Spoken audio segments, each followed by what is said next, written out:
Fargo, and serving you on TV, online, and on the go. This is Valley News Live at 5:30. High winds did some serious damage this morning in Grand Forks. Take a look at this.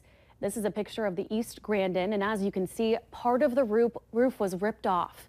The Grand Forks Police Department alerted drivers to be careful due to several reports of trees that were knocked down by the wind. Like this one just off UND's campus. Thousands of people in Grand Forks were without power today, and the Grand Forks Parks Department says it may take several weeks to finish cleanup. But that was just the first round of severe weather. So what's headed our way next? Here's a look from our Storm Team Skycam network right here in Fargo. Let's send it right over to meteorologist Robert Hahn. Robert, what's happening right now? Right now, we do have some showers and thunderstorms across portions of the area. The good news is the only warning in our far southern county, southern portions of Brown County, the only warning we have right now, did have some warnings earlier up in northern Minnesota for these storms, but they have weakened some as they've made their way off towards the northeast. But earlier, some quarter-size hail reports for these storms, and they were moving quickly, 40 to 45 miles per hour. Off towards the north and northeast. Off towards the west and southwest, we're watching these storms developing over parts of South Dakota. A lot of severe thunderstorm warnings at this point. Several tornado touchdowns earlier with some of these storms, and they continue to make their way off towards the north and the northeast as well. Tornado watch, you can see that big red box in effect for northeastern South Dakota and points off towards the south. And in northeastern South Dakota, storm chaser Eric Whitehill is down into that region. We're also watching these storms off towards the west. These will start to approach our southwestern counties here in the next little while. It's not very warm out there, but it's rather humid out there with temperatures in the 60s and the 70s. Southeasterly winds continue to bring in more and more moisture as we go through time. So there's plenty of fuel for those storms. And according to the Storm Prediction Center, we still have a pretty good risk for severe storms for about the southern half of the valley and the enhanced risk area. Lesser, but still a slight risk for much of the rest of the region. We'll continue to watch things in these storms, even though not a whole lot going on right now. They could quickly develop over the next few hours. So we'll continue to monitor things, and we'll let you know if anything gets out of hand. All right. Thank you, Robert. And as mentioned, significant damage in Grand Forks this morning when a wind gust ripped through the city. Valley News Team's Ryan Laughlin is live in East Grand Forks, where there's evidence of the strong winds. Ryan, how bad is the damage up there?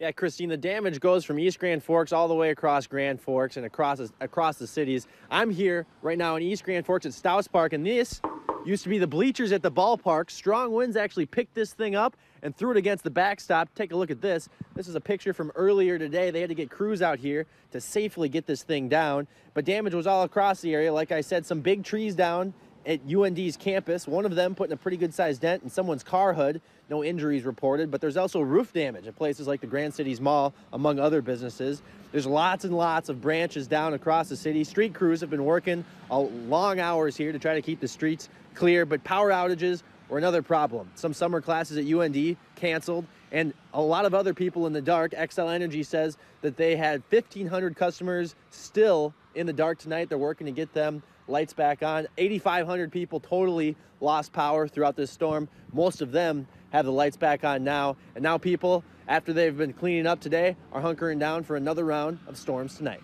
From East Grand Forks, I'm Ryan Laughlin, Valley News Live. All right, thank you, Ryan. He, along with the rest of our Valley News Live storm team and storm chasers, will be working throughout the night to make sure we have the latest updates on conditions in your area.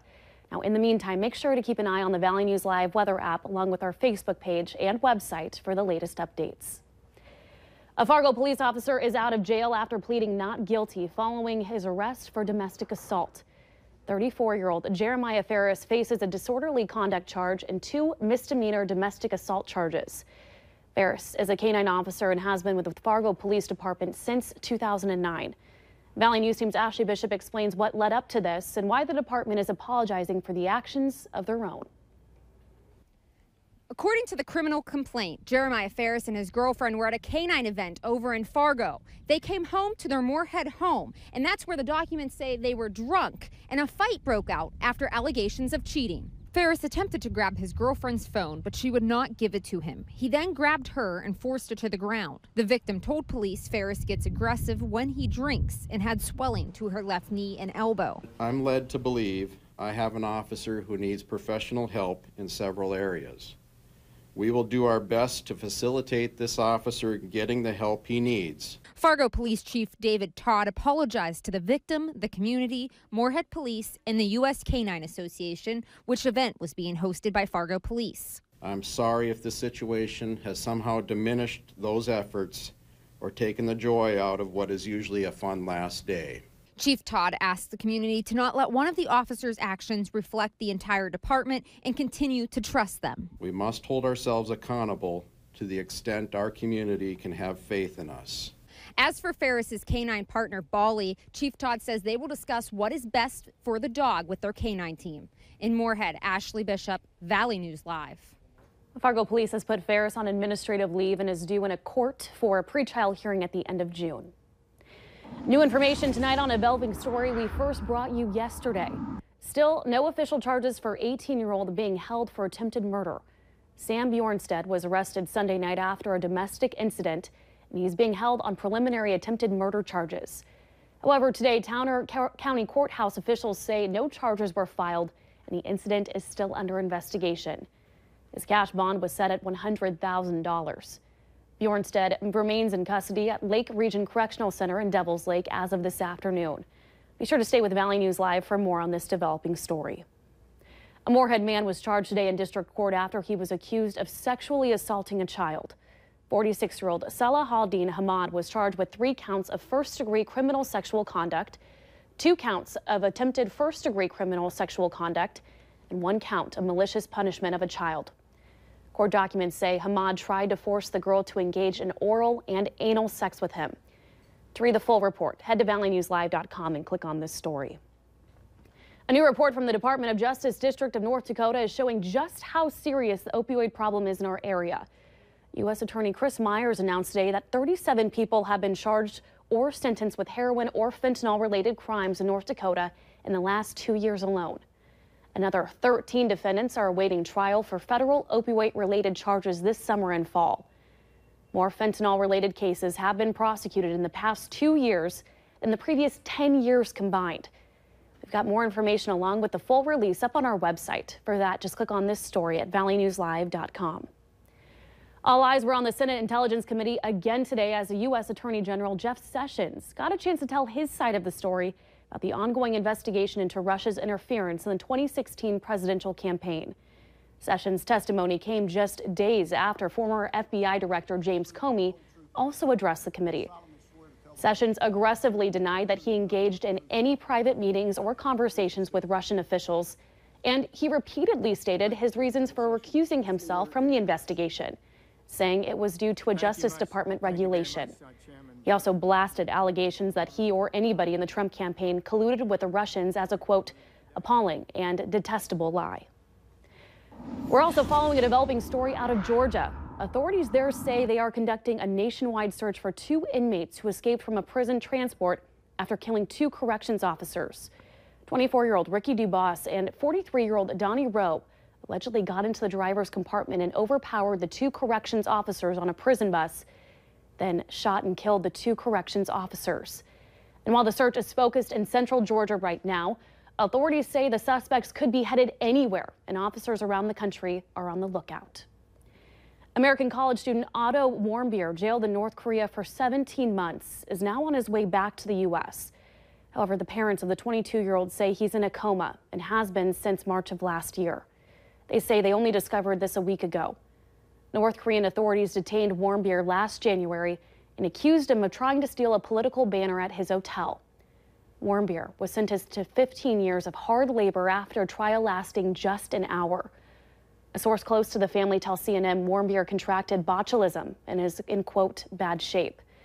Warmbier is expected to arrive home in Cincinnati tonight after a stop at a U.S. military facility in Japan.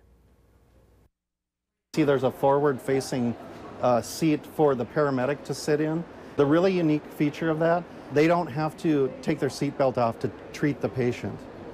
Sanford and FM Ambulance looked at manufacturers from across the country to see what the best options are to replace and standardize all their vehicles moving forward. There are between 12 to 20 ambulance services in towns across 5 states in the upper Midwest that Sanford supports. And they say they're always looking for feedback from you. We also get customer surveys about how was the transport, was it too bumpy, whichever it is. So we're looking at every aspect of the ambulance and what it can provide, not just in aesthetics, not just in how was the ride, but also most importantly, the safety. And in case you were wondering, with normal wear and tear, each ambulance has about a 3-year lifespan. One winery is getting ready to celebrate being open for 2 years. And despite the short time, owners Greg and Lisa Cook say they've doubled production each year. Currently, they have a dozen wines made from local cold climate grapes, apples, and other fruits. The Cooks say winemaking started as a passion they just had to share with others. Oh, it's wonderful to have people smiling when they taste our wines. And I think the best thing is when people come in and not expecting to like a certain wine and then they taste it and realize that it's not what they expected. That's the best thing. To find out more about 4E Winery, go to valleynewslive.com and click on our hot button for a link to their website.